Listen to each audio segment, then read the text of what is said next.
सुभान अल्लजी असरा बेहदी लैम मिनल मस्जिद हरम इलेल मस्जिद अक्सा। अस्सलामुअलैकुम नाज़रीन, उम्मीद करता हूँ कि आप लोग ईमान के सही हालत में होंगे। जैसा कि आप लोगों को पता है कि फ़िलिस्तीन में अभी झगड़ा चल रहा है इज़राइल से, और इज़राइल लोगों ने बहुत ही बुरा सलूक कर रहे हैं फ़िलिस्तीनी मुसलमानों के साथ। बहुत सारे फ़िलिस्तीनी मुसलमान इस वक्त बहुत सारे मुसलमान डेट कर गए हैं, और ये लड़ाई जो चल रहे हैं ये मस्जिदुल अक्सा को लेकर चल रहे हैं। फ़िलिस्तीनी लोग इस पर जमे हुए हैं और डटे हुए हैं कि हमारा घर बर्बाद हो जाए तो हो जाए, लेकिन हम मस्जिदुल अक्सा को ठुकराने नहीं देंगे, तोड़ने नहीं देंगे, इसको कब्जा करने नहीं देंगे। जिस पर पूरी दुनिया के मुसलमान उठ गए हैं इस वक्त, और हमारे इंडिया के भी मुसलमान बहुत सारी आवाज़ उठा रहे हैं फ़िलिस्तीनी मुसलमानों के लिए। और इंडिया के हमारे पंडित विजय शर्मा भी इस पर बहुत ही खूबसूरत बयान दिए हैं और कह रहे हैं कि हम भी फ़िलिस्तीनी मुसलमानों के साथ हैं और जाने के लिए रेडी हैं कि हम भी जाएंगे फ़िलिस्तीन और वहाँ जाकर मुसलमानों का सपोर्ट करेंगे। बहुत ही खूबसूरत बयान किए हैं पंडित विजय शर्मा, जो आज हम इसी वीडियो में देखेंगे। इस वीडियो को ज़्यादा से ज़्यादा लोगों तक शेयर करें, और हमारे चैनल पर नए हैं तो हमारे चैनल को लाइक, शेयर एंड सब्सक्राइब भी कर दें। इस वीडियो का लिंक इसी वीडियो को डिस्क्रिप्शन में दे देंगे, आप जाकर वहां से इस वीडियो को देख सकते हैं। तो इस वीडियो को ज़्यादा लंबा नहीं करते हैं और इस वीडियो को करते हैं स्टार्ट। आप लोग आखिर तक ज़रूर देखें और अपने दोस्तों के साथ ये वीडियो को शेयर कर दें। तो चलिए इस वीडियो को करते हैं स्टार्ट। इस वक्त हमारे साथ पंडित जी महाराज हैं। कैसे देख रहे हैं अब तो दर्दनाक घटना फ़िलिस्तीन में घटती जा रही है? देखिए, कहीं ना कहीं हार कहीं जीत। जब फिलिस्तीनी कूदे हैं वहां पर पैराशूट के माध्यम से, वहां के इस बार पहली बार ऐसा हुआ है कि लगभग 1200 इजरायली मारे गए तो 1000 फिलिस्तीनी मारे गए। पहली बार इतिहास में। जो डंका पीड़ा करते थे कि इस परिंदा भी पर नहीं मार सकता, ये इजराइल के मामले थे, लेकिन फिलिस्तीन ने घर में घुस के मारा। जो आज लोग बोल रहे हैं कि मुसलमान क्यों फिलिस्तीन का सपोर्ट कर रहे हैं, हिंदुस्तान के मुसलमान क्यों सपोर्ट कर रहे हैं, तो करते रहे भारत के मुसलमान। तो कुरान में एक आयत लिखी है, सुभान अल्लजी असरा बेहदी लैम मिनल मस्जिद हरम इलेल मस्जिद अक्सा। वो जो अल्लाह की जात जिन्होंने अपने अल्लाह, अपने प्यारे नबी, अपने प्यारे महबूब को रातों रात मस्जिद हरम से मस्जिद अक्सा तक का सफर कराया, और वहीं से वो जन्नत में भी गए थे। 1,24,000 नबियों को उन्होंने वहां नमाज अदा कराई थी। और मैं आपसे पूछता हूं, आज मैं एक सवाल रखता हूं, आज मैं पूरी दुनिया को समझा दूंगा कि फिलिस्तीन इजराइल का मसला क्या है। एक सेकंड के लिए आप अपना माइक छोड़िए। अगर ये आपका लोकतंत्र का माइक है, इसमें आपका पैसा लगा है, ये आप इसमें लीजिए आपकी जमीन है, मैं इसे कब्जा कर लूं, आप मुझे इससे वापस लेने के लिए जो संघर्ष करेंगे, क्या उसे आप आतंकवाद कहेंगे? क्या उसे आप आतंकवाद कहेंगे? क्या कहेंगे उसे आप? ये जमीर की लड़ाई है। मैंने क्या कहा? अगर मैं मैं आपके पास गया, मैंने आपसे कहा दे भाई कुछ दिन के लिए एक माइक आप भी यूज कर लिया करो, मुझे भी यूज करने दिया करो। आपने ये माइक मुझे यूज करने के लिए दे दिया, और फिर मैंने इस पे कब्जा कर लिया। मैंने इस पे क्या किया? कब्जा कर लिया। आप इसे छुड़ाने के लिए जो संघर्ष करो, तो क्या उसे आतंकवाद कहा जाएगा? नहीं ना। उसी तरह फिलिस्तीनियों को भी आतंकवादी कह नहीं सकते आप, हमासियों को भी आतंकवादी नहीं कह सकते आप। लेकिन ये चीजें फिलिस्तीन आज करीब काफी सालों से करता आया है। हम ये नहीं कह रहे कि हमारे जो किया वो सही है, लेकिन किसी को उकसाना उतना ही गलत है। कब तक कोई बर्दाश्त करेगा?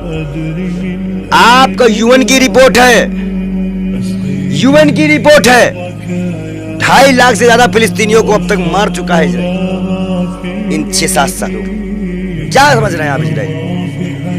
इजराइल एक बेबुनियाद शहर देश है, इसका कोई अस्तित्व नहीं है। वो कब्जा किए हुए जमीन पे है सर, कब्जा की हुई जमीन पे। पंडित जी, इस देश का मुसलमान किसके साथ है? 75 साल पूरे हो चुके हैं मस्जिद अक्सा को। 75 साल बाद नमाज की स्थिति है, नमाज पढ़ाई जाएगी गांजा पट्टी में। मैं जाम मस्जिद जाऊंगा जुमे की, उस नमाज में शामिल रहूंगा और अल्लाह से दुआ करूंगा। अब इस फिलिस्तीन के लिए दुआ करूंगा, फिलिस्तीन के नागरिकों के लिए दुआ करूंगा। मतलब मस्जिद अक्सा जो 75 मिले तो मैं फिलिस्तीन के नागरिकों की सेवा करना चाहता हूँ। मेरे पास पासपोर्ट है, मैं फिलिस्तीन आप फिलिस्तीन जाएंगे, आप फिलिस्तीन जाएंगे। बिल्कुल। मैंने कई बार कई लोगों से अनुरोध किया, अब कई बार कई मेट्रो में जाना चाहा, लेकिन लगता है कि ऊपर वाला अभी मुझे इस काबिल नहीं बनाया है। जिस दिन मैं काबिल हो जाऊंगा मैं फिलिस्तीन जरूर जाऊंगा। मेरे पास पासपोर्ट है। क्या करेंगे जाके वहां के लोगों से मिलेंगे, देखेंगे।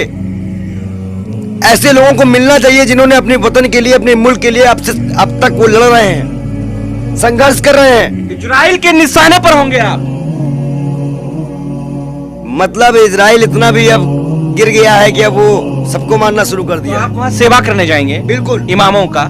नहीं, मिलेंगे लोगों से, वहां के लोगों से मिलेंगे। सेवा किसी की नहीं की जाती, सेवा सिर्फ अल्लाह की की जाती है, कोई मामा की सेवा नहीं है। 75 साल बाद मस्जिद अस्का में गाजा पट्टी, जिसको कहा जा रहा है कि 75 साल बाद जुमे की नमाज अदा की जाएगी, वो दिन जो 75 साल पहले आया करता। अब इजरायली वहां मारपीट करेंगे, नमाजियों को वहां पे लात मारी जाएगी, दुआ करते लोगों को धक्का मारा जाएगा। तब आपकी इंसानियत खत्म नहीं होगी। जब लोग ऊपर अल्लाह से, अपने भगवान से मिलते नजर आएंगे, तब आप लोग लात चलवाओगे, इजरायली लात चलाएंगे। तब बताओ इजरायली आतंकवादी है कि कौन आतंकवादी है? अपने ही धर्म को ना मानने देना कौन सा आतंकवाद? जबकि वो अल्लाह की बात कर रहे हैं, फिर भी वो इस तरह का जुल्म कर रहे हैं। सवाल तो इस बात का है कि आप फलस्तीन जाने की बात कर रहे हैं हिंदुस्तान में रहते हुए। क्यों? प्रधानमंत्री नहीं गए थे? प्रधानमंत्री नहीं गए थे? मैं देश का नागरिक हूं ना, और मुझे भी अपनी बात रखने का अधिकार है। मैं वो गद्दारी करने जा रहा हूँ, मेरे साथ इंडिया की पूरी टीम चले, खुद प्रधानमंत्री चले फिलिस्तीन, और जो देख ले मैं क्या बोलता हूँ क्या नहीं करता हूँ। ये फर्जी बातें हैं, क्यों नहीं आ सकते भाई?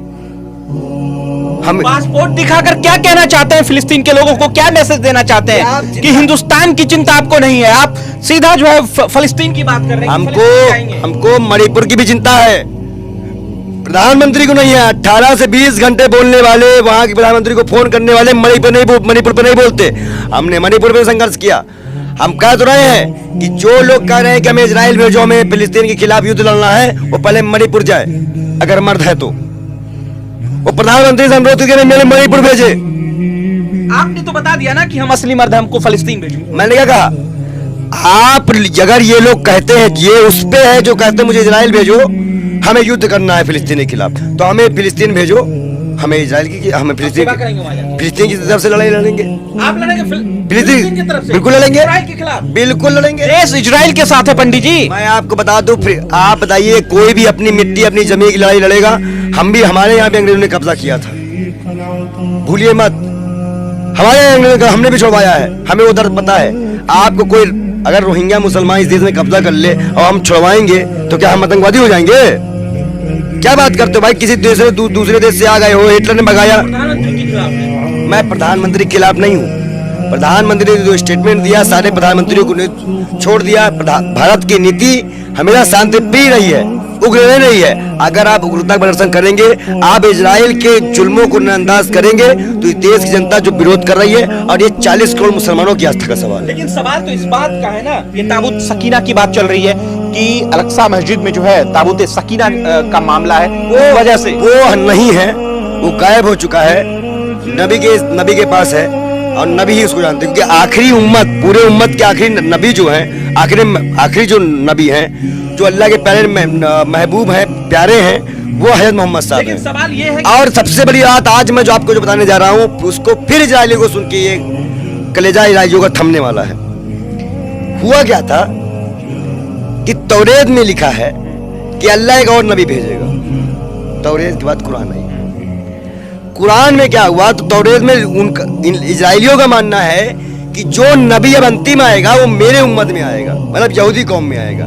लेकिन वो यहूदी में आया ही नहीं, वो इस्लाम में आ गया, मुसलमान में आ गया, इस्लाम में आ गया। अल्लाह ने, यहूदी भी तो पार्ट है इस्लाम का पार्ट है, लेकिन वो मूसा अलैहिस्सलाम के, याकूब अलैहिस्सलाम के वंशज हैं।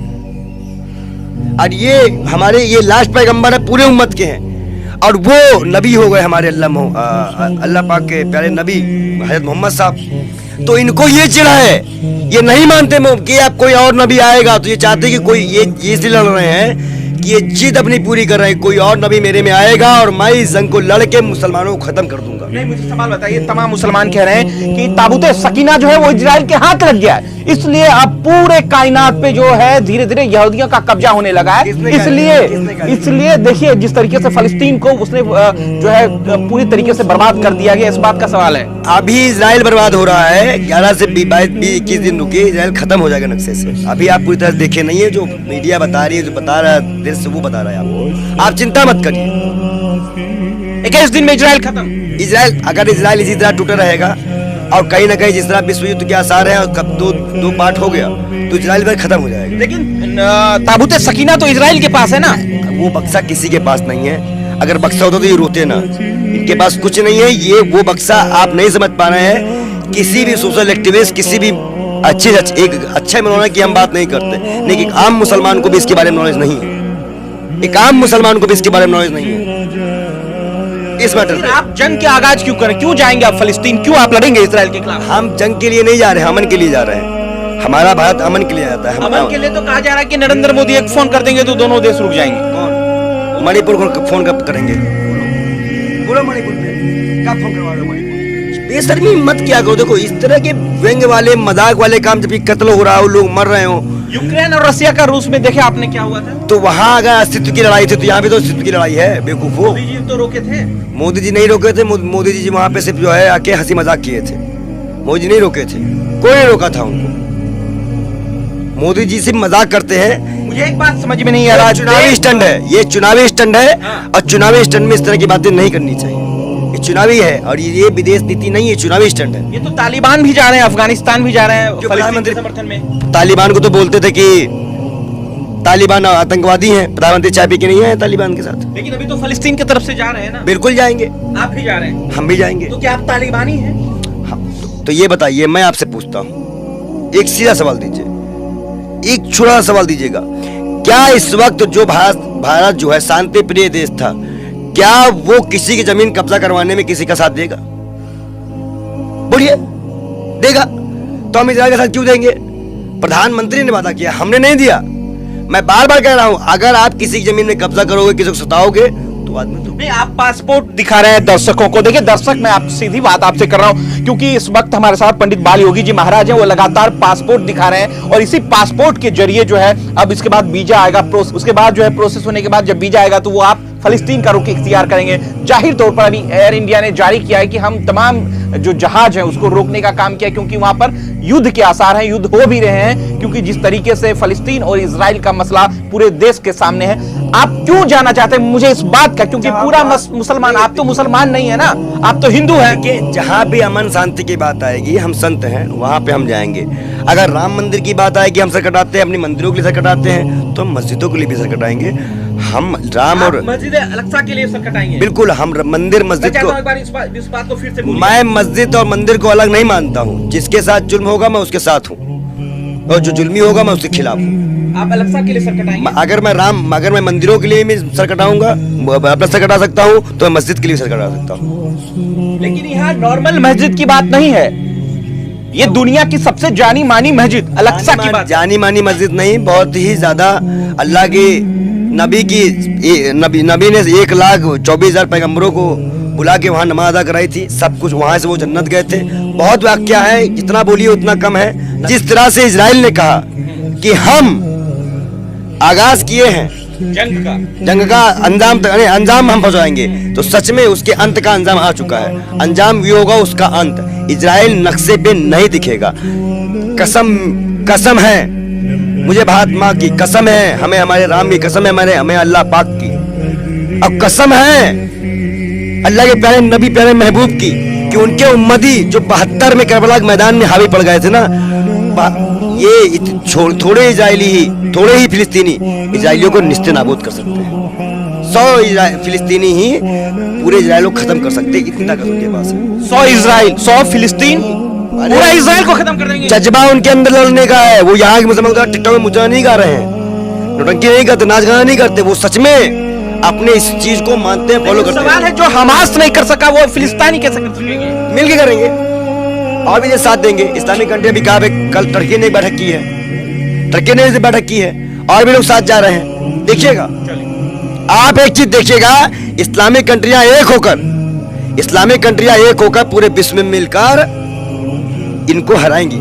तो देखिए, बाल योगी जी महाराज हैं जो अयोध्या से आते हैं, इलाहाबाद की धरती से आते हैं। सवाल इस बात का है, अब तक किसी साधु संत ने, अब तक किसी हिंदुओं ने ऐसी बातें नहीं करी होंगी, ऐसे भाषाओं का इस्तेमाल नहीं करा होगा जो कि भारत के सरजमी से कह रहे हैं कि हम संत हैं और फिलिस्तीन की तरफ से हम लड़ेंगे इजराइल के खिलाफ। सबसे बड़ा सवाल है, लगातार पासपोर्ट दिखा रहे, पासपोर्ट लेके जो है अब वो फिलिस्तीन जाएंगे और फिलिस्तीन के साथ मिलकर वहां के तमाम लोगों का सेवा करेंगे और फिर इजराइल के खिलाफ जंग का आगाज करेंगे। जैसा लग रहा है वीडियो आप सोशल मीडिया पे देख रहे हैं तो कमेंट कर अपनी प्रतिक्रिया जरूर दीजिएगा कि हिंदुस्तान का एक ऐसा संत जो फिलिस्तीन के साथ मिलकर इजराइल के खिलाफ लड़ना चाहता है।